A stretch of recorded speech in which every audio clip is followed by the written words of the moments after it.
Premier jour à la tête du gouvernement britannique pour Boris Johnson et premiers affrontements avec ses homologues à Bruxelles au sujet du Brexit. Le négociateur de l'Union européenne, Michel Barnier, a qualifié d'inacceptable la proposition du nouveau Premier ministre britannique. Il fustige entre autres l'idée de supprimer le filet de sécurité sur la frontière irlandaise.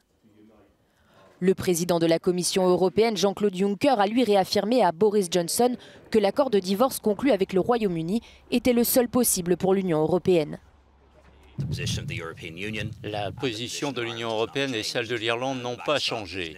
Le filet de sécurité fait partie intégrante de l'accord de retrait. Sans le filet de sécurité, pas de phase de transition, pas de phase de mise en œuvre et il n'y aura pas d'accord de libre-échange tant que toutes ces questions n'auront pas été réglées.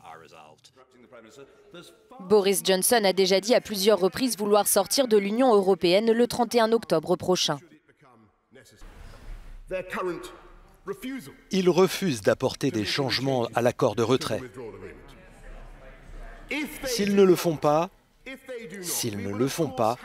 nous devrons bien entendu quitter l'Union sans accord au titre de l'article 50.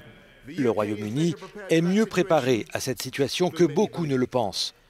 Mais nous ne sommes pas encore aussi près que nous le devrions.